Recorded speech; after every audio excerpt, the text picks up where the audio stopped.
Welcome. I am going to tell you a story of love, magic, and the power of goodness. For this is the story of Cinderella. Once upon a time, in a kingdom far away, there lived a kind widowed gentleman and his daughter Ella. They loved each other completely and filled their days with joy and laughter. But the gentleman felt that his daughter needed a mother's care. So he married a woman of good family who had 3 awkward daughters of her own, just about Ella's age. Then one day, something very sad happened. The good gentleman died, leaving Ella desolate and alone. For then the stepmother's true nature was revealed. She was cruel and jealous of Ella's grace and beauty. She cared only for her own selfish daughters. Ella became a servant in her own home. Her stepmother screamed night and day, "Do the washing, do the mending, where's the cooking and the cleaning? Hurry up, you stupid, lazy, good-for-nothing." Poor Ella was so neglected that she had to sit among the cinders of the fire to keep herself warm. That is how she became known as Cinderella. Still, amid all this sorrow, Cinderella remained gentle and kind. She had no person to share her love, and so she made friends with all the creatures who lived in and around the house.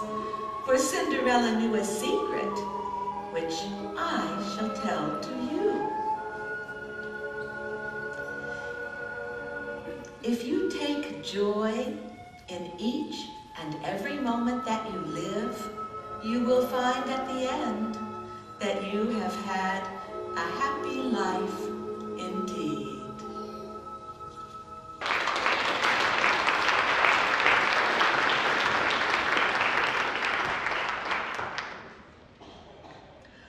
Among her animal friends were a lovely flock of bluebirds that lived up under the eaves of the house.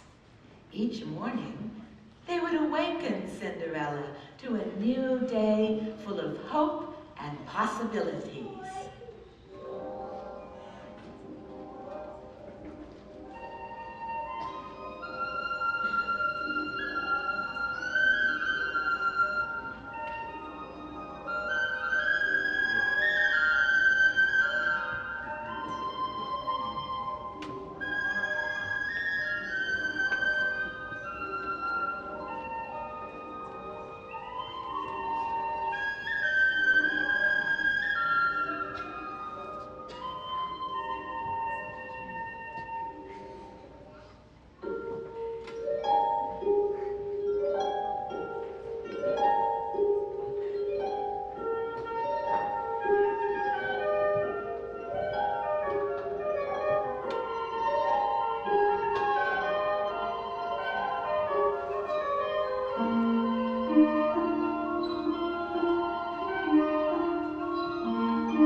And so, cheered by her friends the birds, Cinderella began her busy day full of dreams.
Cinderella, her stepmother and stepsisters never gave her a moment's peace, at least while they were around.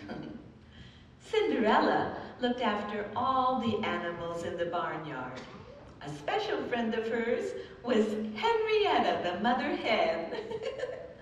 Today, Henrietta had come with some news of a miracle. The eggs that she had been sitting on were hatching into fluffy baby chicks. Wonder of wonders! She scurried to tell Cinderella the news.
creature, however, that even Cinderella finds harder to love than the rest. That is her stepmother's scheming cat.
In the center of the kingdom stood a magnificent palace where the king and queen lived with their only son, Prince William, and his cousin, Theodore. The king had told his son, "It is high time he chose a bride and produced an heir to the throne. But the queen is longing for the pitter-patter of little feet once more." But the romantic prince always replied he would only marry for true love. So the king commanded Prince William and his cousin Theodore to undertake a royal quest to find this true love of his. Prince William, however, believed that only through destiny would he find his true love. In the meantime, looking was boring, boring, boring. So the two young men decided among themselves to set out on a quest much more to their liking.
Slaying dragons was a great adventure indeed, even if it wasn't quite what the king had in mind.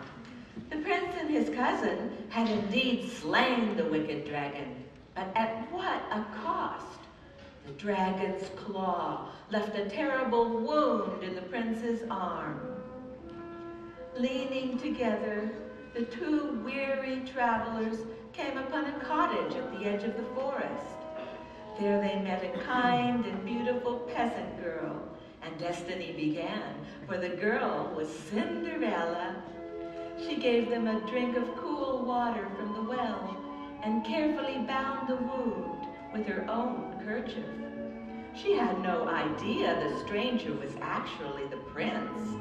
You see, he was not wearing his crown, and when he introduced his cousin and himself, he simply said they were called Bill and Ted.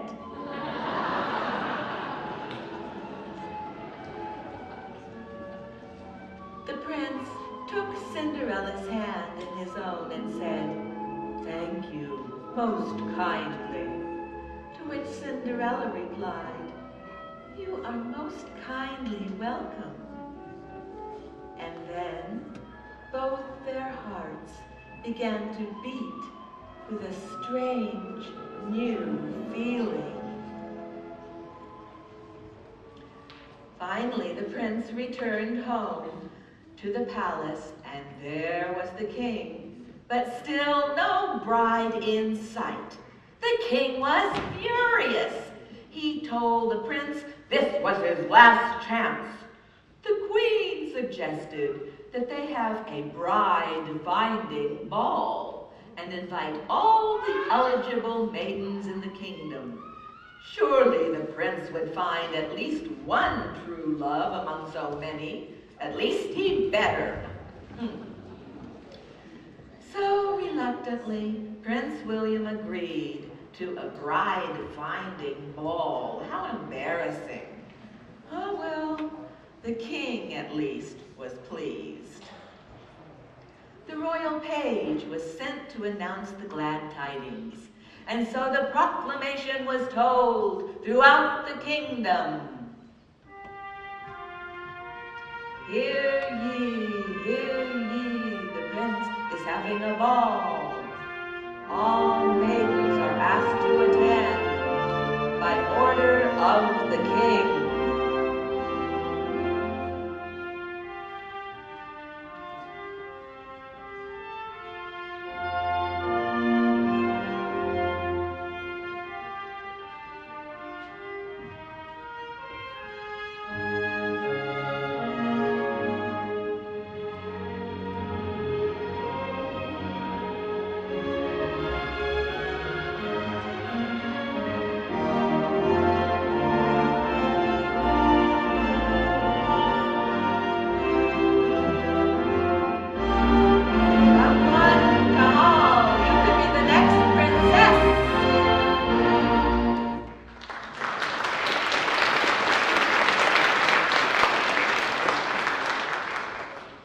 Before you could say, "I do," everyone rushed to the village market to prepare for the exciting event.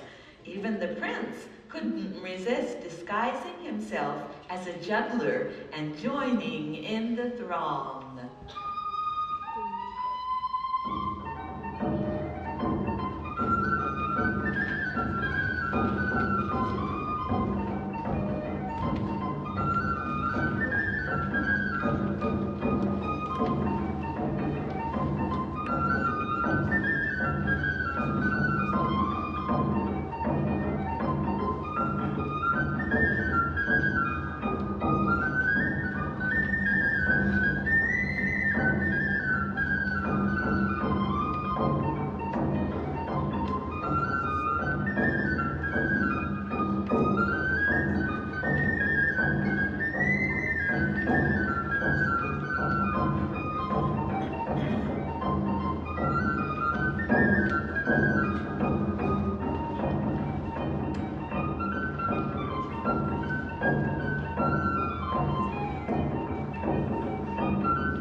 of the masquerade ball had arrived. Needless to say, Cinderella's stepmother and stepsisters were in a complete tizzy. Cinderella tried her best to help them get ready, although they quarreled and screamed and carried on outrageously. Oh dear, it was a complete circus.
In how to walk,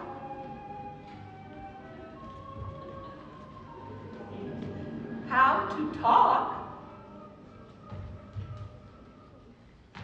and how to beguile the prince, for she was determined that one of her daughters would be chosen for the bride.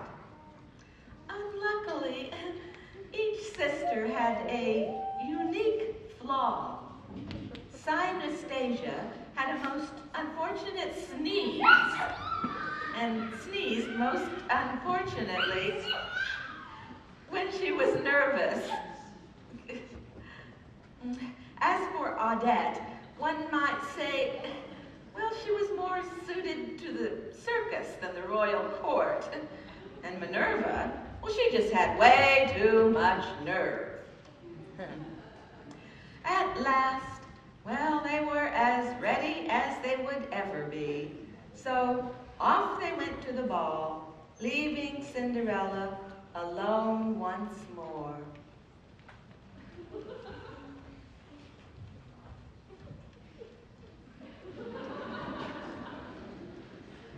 Poor Cinderella. She had secretly hoped that she would be able to go to the ball as well, but every time she tried to sew a gown for herself, well, her stepmother would find something else for her to do. And so she had no time at all to make a gown for herself. She just had to keep waiting and waiting at home. But then something strange and wonderful happened. Left alone, are you again? Cinderella? What's this? Well, you're not afraid of me, are you? Don't you know who I am? I am your fairy godmother. And I have known you your whole life long. Well, I was there when you were born. Oh, and such a sweet little thing you were. I laughed and rejoiced with you and your father when you used to play together. And when your father died, well, I was there to comfort you, even though you couldn't see me. But, Cinderella, I have such news for you. It is your destiny to go to this ball. Now, what happens when you get there is up to you. But I will see that you do get there. Oh dear. No gown. Ah, and no coach to take you there. Oh dear, dear, dear, dear, dear. Oh, well, fairy godmothers are magic after all. With the help from my magical spirits and, oh, there's two little mice over there in the bushes. Oh, look, and the pumpkin. Oh, my goodness, this will be easy as pie. Oh, but Cinderella, now there's something very important. You must listen. My magic has its limits. And so, at the stroke of midnight, everything will return to its original form. You must leave the ball by then. Understood? Oh, what a lovely thing you are. Well, let us see what fairy magic can get Cinderella to the ball.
arrived.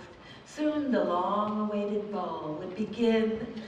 The maids rushed about in a frenzy of activity, cleaning and trying to make everything as perfect as could be.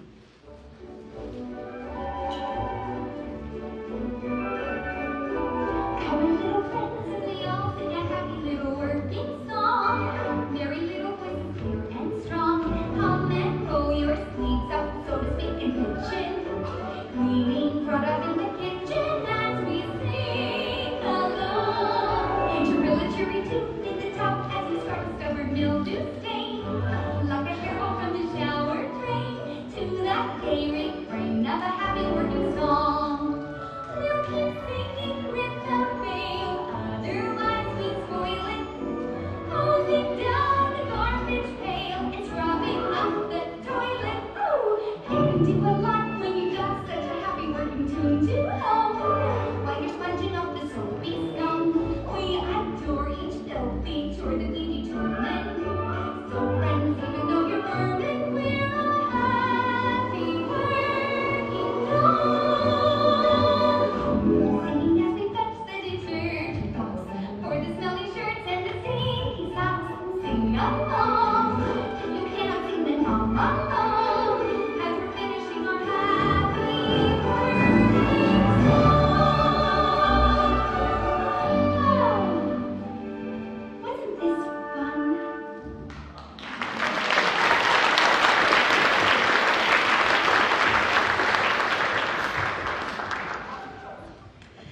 At last, the long-awaited evening had arrived. The palace was shining from top to bottom. The eligible maids were hopeful. The prince was resigned. The entire kingdom was full of anticipation. The time had come. Let the royal bride-finding masquerade ball begin.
only to lose her again.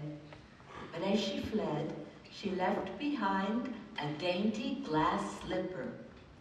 Whoever fits this slipper, Reasoned the king. must surely be the prince's one true love. Prince William agreed.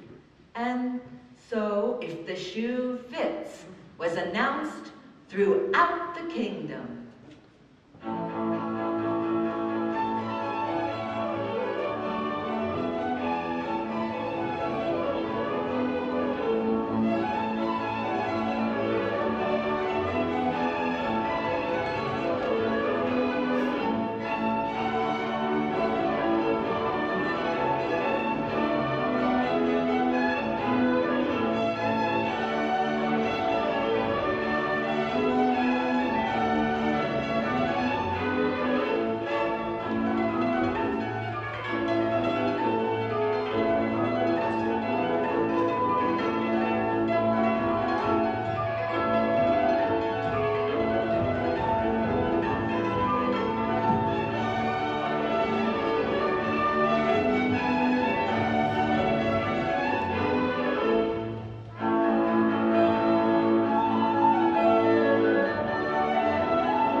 Later to become known as the terrible shoe fiasco, the poor prince collapsed with exhaustion and fell into an uneasy slumber, where he had a freakish nightmare.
matters into his own hands.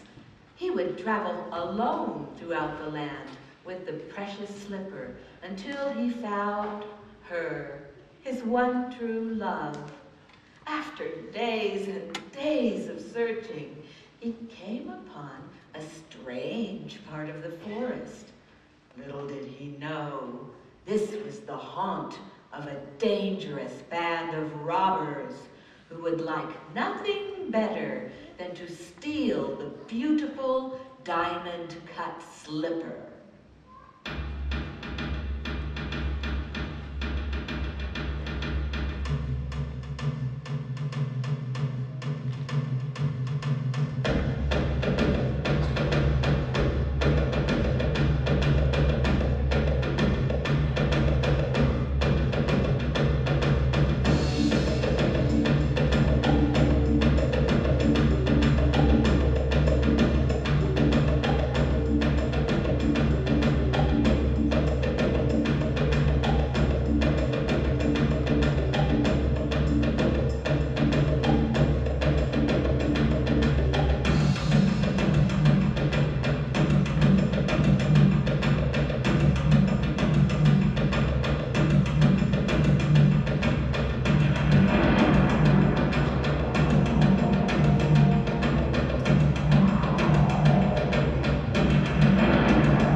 Prince William, robbed of the slipper, wandered on lost and discouraged until destiny, or should we say, a busy fairy godmother, once again lent a hand. The prince found himself at a cottage that was strangely familiar. There stood a lovely girl who rushed to help him and give him a cool drink from the well. They quickly fell into easy conversation, and the prince found himself telling her of the robbers and how he had lost the glass slipper. Now he was afraid he would never find that mysterious noblewoman he had danced with at the ball. Would this help? Asked Cinderella, pulling the other glass slipper from her pocket. Then she told him of her fairy godmother and her incredible transformation. But now, all that was left of that magic night was this slipper, which had not disappeared with the rest of the enchantment. Instantly the prince's ignorance fell from his eyes, and he saw before him that one true love he had always been seeking. With great joy they laughed and embraced, and off they went to the palace together to tell the king and queen the glad tidings of true love found and their wedding soon to be.